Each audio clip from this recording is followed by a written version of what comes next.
जब हम कुछ समय पूर्व मिले थे, उस समय तकरीबन राज्य में 70 के आसपास केसेस थे और आपने देखा कि पिछले कुछ दिनों में संख्या हमारी बढ़ के अब 300 को छूने जा रही है। 298 केसेस अभी तक हमारी जानकारी में आए हैं,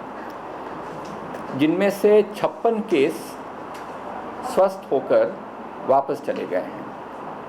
इस प्रकार कुल 238 केस हैं जो इस समय एक्टिव हैं, जो सक्रिय केस हैं वो 238। अब अगर इन 238 केस का हम देखें तो इसमें नैनीताल में जो पिछले 2 दिनों में ज़्यादा संख्या में केसेस आए हैं, तो सर्वाधिक नैनीताल में 107 केस हैं, देहरादून में 39 केस हैं 39, उधम सिंह नगर में 28 केस हैं और अल्मोड़ा में 11 केस हैं। शेष ज़िले जो हैं वहाँ पर केसेस की संख्या 10 से कम है, कहीं पर 3-4 केसेस हैं, कहीं पर 7-8-9 केसेस हैं। तो इस प्रकार से अब उत्तराखंड के प्रत्येक ज़िले में इस समय हमारे पास एक्टिव केसेस हैं। जो आज 53 केसेस आए हैं और अगर पिछली प्रेस ब्रीफिंग जो स्वास्थ्य विभाग के द्वारा की गई थी तब से अगर अभी तक देखें तो 125 नए केसेस सामने आए हैं। चूँकि ये केसेस पिछले कुछ दिनों में ही आए हैं, तो लिहाजा हमें इन्हें अगले 10 दिन तक, जो भारत सरकार का लेटेस्ट गाइडलाइन है ICMR का, मिनिमम हमें 10 दिन तक देखना पड़ेगा। और अगर 10 दिनों में कोई ऐसे सिम्टम परिलक्षित नहीं होते हैं और अगर पिछले 3 दिनों में, मतलब 10 से अगर 7 और 10वें दिन के बीच में अगर किसी प्रकार का फीवर नहीं है, तो भारत सरकार के गाइडलाइंस के अनुसार व्यक्ति को उसे रिहा किया जा सकता है और उसकी कोई टेस्टिंग की ज़रूरत भी नहीं है, क्योंकि ऐसा मानना है कि उतने दिन गुजर जाने के बाद इन्फेक्शन होने के चांसेस, फैलाने के चांसेस वो नहीं रहते हैं। जो पॉजिटिव जितने सैंपल्स हम टेस्ट करते हैं उनमें से कितने सैंपल्स पॉजिटिव निकले, तो उसमें अभी भी हमारा परसेंटेज काफ़ी नीचे है। 1.75% सैंपल्स हमारे पॉजिटिव निकल रहे हैं। और अगर दूसरे मानक भी हम देखें तो इसमें उत्तराखंड की स्थिति अभी भी अच्छी है। यद्यपि कुछ दिनों में, पिछले कुछ दिनों में केसेस आए हैं, लेकिन हमारी स्थिति अभी, जो भारत सरकार ने, हमने शुरू में आपको जो बताया था कि जो मानक तय किए थे स्वास्थ्य मंत्रालय के द्वारा कि क्रिटिकल किन को माना जाएगा, तो हमारे अभी किसी भी पैमाने पे क्रिटिकल नहीं है, एक्सेप्ट डबलिंग रेट हमारा पिछले कुछ दिनों में जो केसेस बड़ी संख्या में आए हैं उससे हमारा डबलिंग रेट घट गया है। लेकिन अगर हम शेष पैमाने देखें तो अभी भी हमारा पोजीशन क्रिटिकल नहीं है, न उसके आसपास है। जो डेथ रिपोर्ट की गई है वो केस भी कैंसर का था और डेथ का कॉज भी, कारण भी अन्य बताया गया है। कोविड से डेथ नहीं है, लेकिन चूंकि पेशेंट जो अन्य राज्य से यहाँ पर आए थे वो कोविड पॉजिटिव पाए गए थे, लिहाजा उसे हम अभी शामिल कर रहे हैं। लेकिन अन्य स्टेट से आए थे और यहाँ पे इलाज के लिए आए थे और कैंसर की बीमारी थी और उसमें डेथ उस व्यक्ति की हुई है। अब जहाँ तक व्यक्तियों के अन्य राज्यों से आने का प्रश्न है और यहाँ से जाने का प्रश्न है, अभी तक 2,47,824 व्यक्तियों ने इस राज्य में वापस आने के लिए रजिस्टर किया है अपने आप को, और इनमें से 1,54,000 व्यक्तियों को कल तक, आज संख्या और बढ़ गई होगी, 1,54,000 से अधिक व्यक्तियों को हम ले आ पाए हैं। और जिनमें दिल्ली से, उत्तर प्रदेश से, हरियाणा, चंडीगढ़, पंजाब, महाराष्ट्र, राजस्थान, गुजरात, कर्नाटक प्रमुख रूप से हैं, और इसके अलावा भी अन्य राज्यों से भी हम शेष राज्यों से भी कुछ न कुछ लोगों को वापस ले आए हैं। और इस राज्य से जाने वाले जो व्यक्ति थे वो तकरीबन 48,000 व्यक्तियों ने अपने आप को रजिस्टर किया था, और इनमें से जो हमारे पास सूचना है लगभग 43,000 लोगों को यहाँ से विभिन्न माध्यमों से उन्हें भेजा गया है। आगामी 5 दिनों में गुजरात, तेलंगाना, महाराष्ट्र में पुणे, सूरत हमने कहा गुजरात से, दिल्ली, चेन्नई, उत्तर प्रदेश आदि राज्यों से हम ट्रेनों के माध्यम से लाने की प्लानिंग कर रहे हैं, और रेलवे विभाग से निरंतर हमारे अधिकारी संपर्क में हैं, और जब उनका कार्यक्रम फाइनल हो जाएगा तो जो संबंधित व्यक्ति हैं उन्हें हम प्रत्येक व्यक्ति को हम सूचना भेजते हैं, वो इस केस में भी हम करेंगे। त्रिवेंद्रम से, केरला के त्रिवेंद्रम से एक स्पेशल ट्रेन वो हरिद्वार के लिए वो 25 तारीख को आएगी, और इसी प्रकार से चेन्नई से भी हरिद्वार के लिए ट्रेन आ रही है। काठगोदाम, जयपुर से काठगोदाम और दिल्ली से हरिद्वार एवं काठगोदाम के लिए भी ट्रेनें हम आगे के लिए प्रस्तावित कर रहे हैं, और उनका कार्यक्रम जब हमारी जानकारी में होगा तो उसको फिर हम संबंधित व्यक्तियों को हम उसकी जानकारी देंगे। जैसा आप सभी को ज्ञात होगा कि अब हमारे फ़्लाइट्स भी कल से प्रारंभ हो जाएंगे, जिसमें दिल्ली देहरादून, मुंबई देहरादून और देहरादून पंतनगर के बीच में कनेक्टिविटी होगी। 7 फ़्लाइटें आएंगी और 7 फ़्लाइटें यहाँ से जाएंगी, तो उनकी भी प्लानिंग हो चुकी है। भारत सरकार के सिविल एविएशन मंत्रालय के द्वारा जो SOP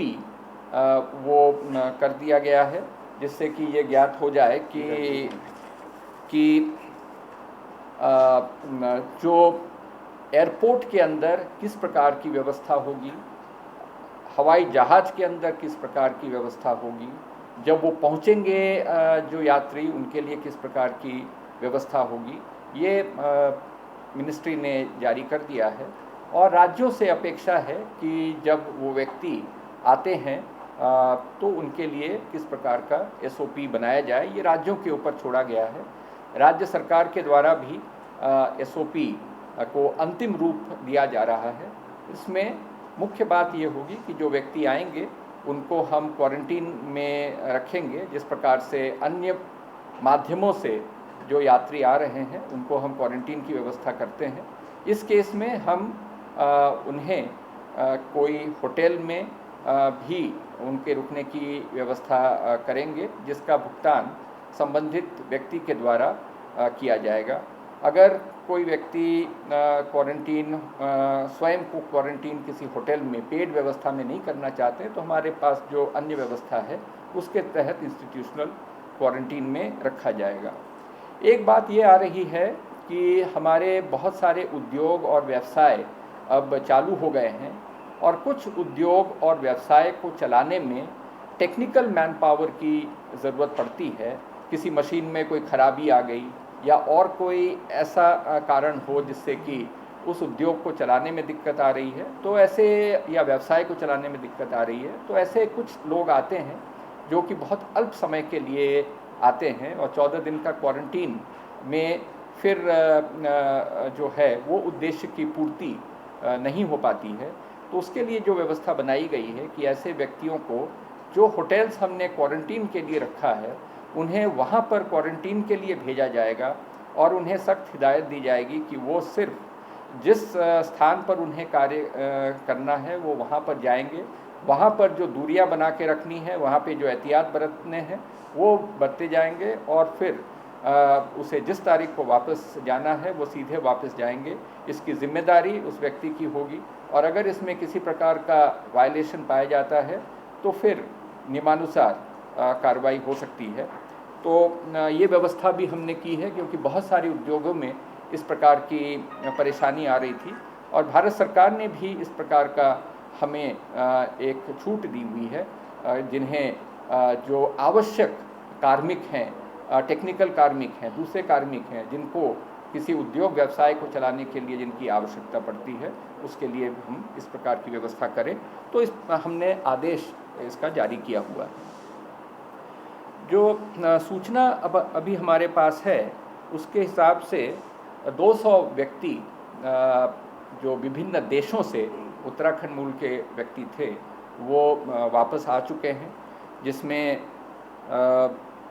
जो बड़ी संख्या है वो दुबई से 45 व्यक्ति आए हैं, इंडोनेशिया जकार्ता से 32 व्यक्ति आए हैं और इंडोनेशिया के दूसरे शहरों से 7 और व्यक्ति आए हैं। तो इस प्रकार लगभग 40 व्यक्ति इंडोनेशिया से आए हैं और थाईलैंड से 31 व्यक्ति आए हैं और मालदीव से 11 व्यक्ति आए हैं, लंदन से 15 व्यक्ति आए हैं और यूएसए से 6 व्यक्ति आए हैं और इसी प्रकार से अन्य देशों से भी छोटी संख्या में लोग आए हैं। लगभग 24 देशों से उत्तराखंड जो मूल के नागरिक हैं हमारे देश के, वो वापस आए हैं और इनमें से 3 व्यक्तियों ने अपना क्वारंटीन का पूरा समय कर लिया है और अब उन्हें रिहा कर दिया गया है। तो इस समय 197 व्यक्ति हैं जिन्हें दिल्ली, लखनऊ, देहरादून और केरला कोची में इन्हें रखा गया है। जैसा कि हमने पिछली बार भी कहा था कि इस समय कोविड के प्रसार को रोकने के लिए सबसे महत्वपूर्ण जो कदम होगा वो ये है कि हम जो प्रोटोकॉल है उसका पालन तो करें ही, लेकिन जो हमारे उत्तराखंड के वासी अन्य देशों से, अन्य प्रदेशों से यहाँ पर आ रहे हैं,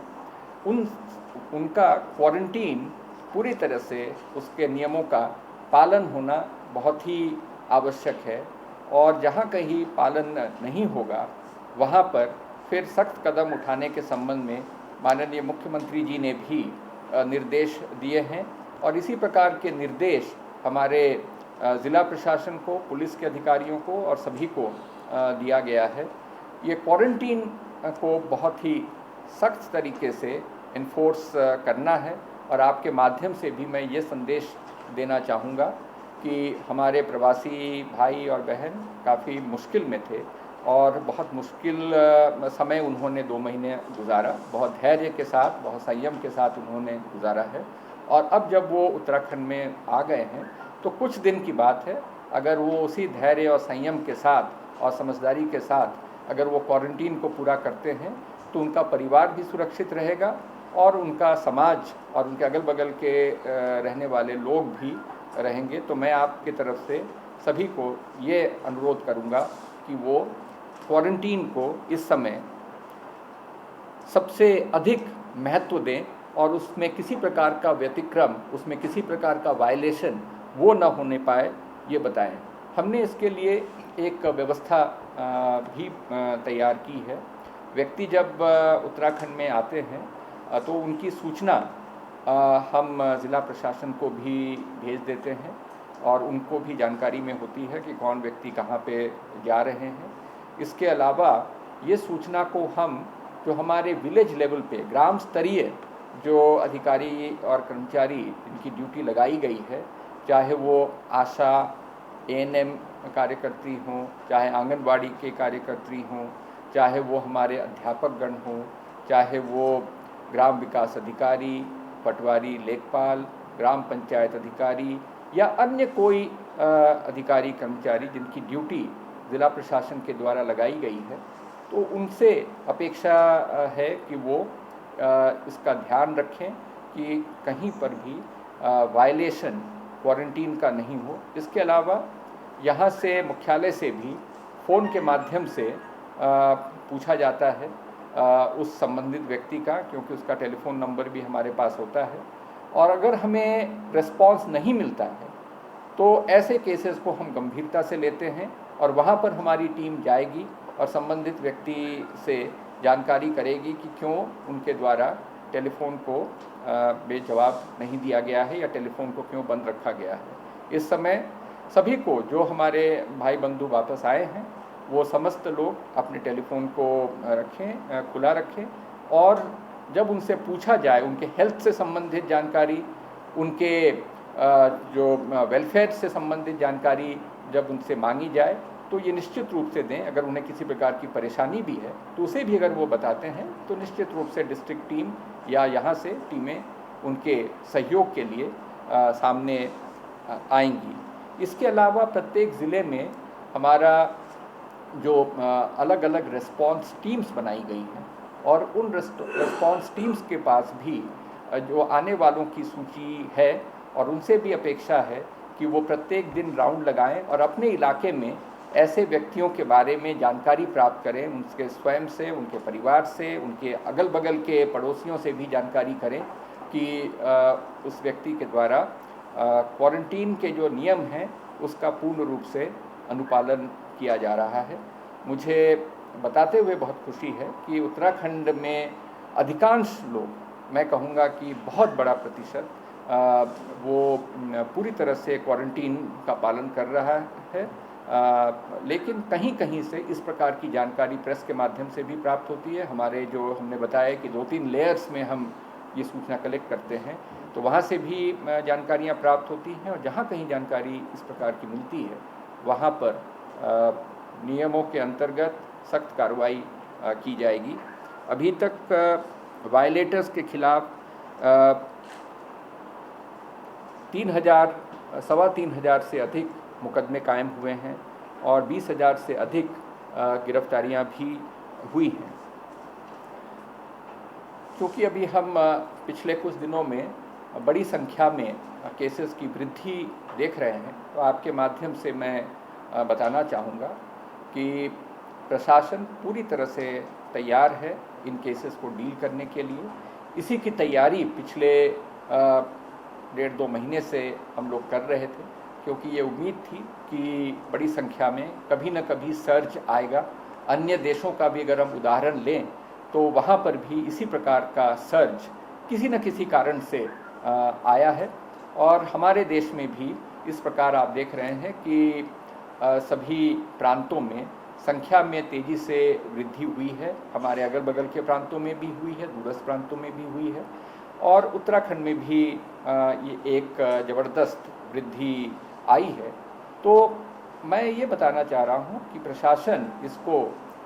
डील करने के लिए, इसे मैनेज करने के लिए पूरी तरह से तैयार है। हमारे पास सफिशिएंट संख्या में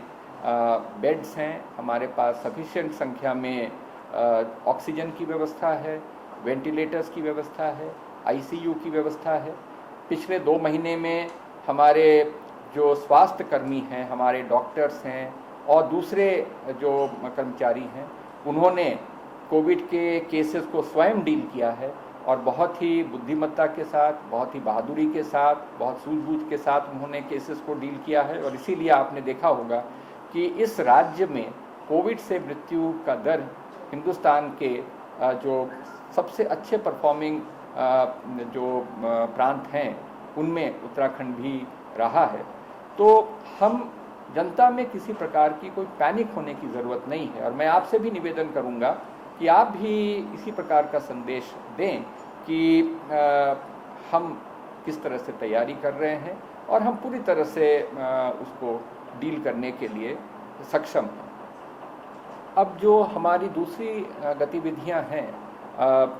उसमें इंडस्ट्रियल यूनिट्स के बारे में अब वो चल रहे हैं 4,500 इंडस्ट्रियल यूनिट्स, और 200 से अधिक जो हमारे ईंट भट्टे हैं वो चालू हो गए हैं, और इसी प्रकार से 6,000 से अधिक कंस्ट्रक्शन साइट्स पे भी कार्य चल रहा है। तो इकोनॉमिक एक्टिविटी को बढ़ाने के लिए राज्य सरकार ने जो वातावरण बनाया है उसका लाभ लेकर हमारे उद्यमी वो इस प्रकार की गतिविधियों को उन्होंने प्रारंभ कर दिया है। ये फायर सीज़न है, और आप सभी और पिछले कुछ दिनों में टेम्परेचर्स भी काफ़ी बढ़े हैं। लेकिन इस समय हमारे यहाँ केसेस जो हैं वो कुल अभी तक 46 केस आए हैं, जिसमें 51 हेक्टेयर से अधिक एरिया वो प्रभावित हुआ है। तो अभी फायर को हम लोगों ने काफ़ी हद तक कंट्रोल में हम उसे रखने में सफल हुए हैं। मनरेगा, क्योंकि ग्रामीण क्षेत्र में भी हमें जो रोजगार के अवसर प्रदान करने हैं, तो इस समय लगभग 2,20,000 से अधिक श्रमिक मनरेगा के विभिन्न कार्यों में वो जुटे हुए हैं और लगभग 8,000 लोगों ने पिछले कुछ दिनों में अपना रजिस्ट्रेशन किया है और जिसमें 5,000 लोगों को ऑलरेडी मनरेगा के कार्यों में हमने उनको लगा दिया है। कोविड से हट के ये भी आपको बताना चाहूँगा कि आप लोगों को बताया गया था कि दिसंबर के महीने में ऑस्ट्रेलिया से हम लोगों ने अच्छे क्वालिटी के मेरिनो भेड़ों का आयात किया था और उसका प्रमुख उद्देश्य था कि हम इन भेड़ों के माध्यम से यहाँ नस्ल की सुधार करें, ताकि हमारे जो भेड़ व्यवसाय के ऊपर जो उन व्यवसाय के ऊपर जुड़े हुए हमारे लोग हैं ग्रामीण अंचलों में, उनको अधिक से अधिक लाभ इस व्यवसाय को चलाकर मिले। तो जो भेड़ हमने आयात किए थे वो 240 ऑस्ट्रेलियन मेरिनो भेड़ों का आयात किया गया था, जिन्हें कोपरधार टिहरी में उन्हें रखा गया था और इसी महीने मई के महीने में उनके वुल को मशीन के माध्यम से वुल की कटाई हुई थी और जो परिणाम आए हैं वो बहुत ही उत्साहवर्धक है। नंबर 1, ये भेड़ें, यद्यपि इस बीच में उन इलाकों में काफ़ी ठंड भी पड़ी,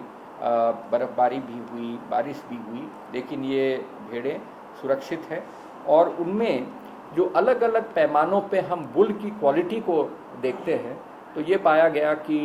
जो वुल की क्वालिटी है, चाहे लंबाई में हो, चाहे उसकी मोटाई में हो, चाहे उसके घुंघरालेपन में हो, जो अंतर्राष्ट्रीय मानक होते हैं उन मानक के हिसाब से या उसकी मात्रा में हो। जो हमारे लोकल भेड़ हैं उनमें जो हमारे पास जानकारी है कि 1.5 से 1.7 यानी कि 1.5 किलोग्राम से 2 किलोग्राम के बीच में ही इनका उत्पादन होता है, जबकि जो हमने आयात किया है उसमें ये जो बताया जा रहा है कि 5 से 6 किलोग्राम का इसमें ईल्ड जो ऊन का होता है वो हुआ, उसकी लंबाई भी अधिक है। तो ये एक अच्छी खबर है कोविड से हटके कि हम ग्रामीण अंचलों में कुछ जो अच्छा कार्य कर रहे हैं। पिछली बार हमने बताया था कि ट्यूलिप गार्डन के बड़े अच्छे परिणाम आए हैं और इस साल हम उसको बढ़ा रहे हैं। इसी प्रकार से ये जो अच्छे किस्म के भेड़ आयात किए गए हैं, अब इनसे यहाँ पे नस्ल सुधार का कार्यक्रम को आगे बढ़ाया जाएगा और उम्मीद है कि इससे ग्रामीण अंचलों में हमारे जो भाई बहन जो इसमें जुड़े हुए हैं उन्हें इसका लाभ मिलेगा। आज मेरे ख्याल से मुझे इतना ही बताना था। सर ये जो आपने एक मिनट। तो मैं आखिर में उत्तराखंड के समस्त जो सामान्य जन हैं सभी से यही निवेदन करूंगा कि कतई विचलित होने की कोई आवश्यकता नहीं है। केसेस बढ़ेंगे, इस बीमारी का ऐसा ही स्वरूप रहा है, इसका ट्रैजेक्टरी ग्रोथ का इसी प्रकार से रहा है और हम तैयार हैं पूरी तरह से। और आप केवल ये देखें कि खुद सुरक्षित रहें, अनावश्यक बाहर न निकलें, अनावश्यक रूप से लोगों से न मिलें, मास्क अवश्य पहने रहें जब आप इंटरेक्शन कर रहे हो और दूरियां बनाकर रखें। जिन सरफेसेस को आप टच करते हैं, जिन सतहों को आप छूते हैं, उनका सैनिटाइजेशन टाइम टू टाइम हो, चाहे आप किसी दफ्तर में हो, किसी औद्योगिक प्रतिष्ठान में हो, किसी दुकान में हो। इन चीज़ों का एलिमेंट्री चीज़ें हैं, ये सामान्य चीज़ें हैं, इनका ध्यान आपको अवश्य रखना पड़ेगा। और क्वारंटीन का जो है अक्षरशः उसका पालन सभी के द्वारा अगर किया जाता है तो आप देखेंगे कि इस समय जो ग्रोथ हो रही है, अगले 15 दिन में जब इनका क्वारंटीन का पीरियड पूरा हो रहा होगा तो हम फिर काफ़ी हद तक संख्या के इजाफे को हम कंट्रोल कर पाएंगे और अपने प्रदेश को कोविड मुक्त होने की दिशा में हम और आगे ले जाएंगे।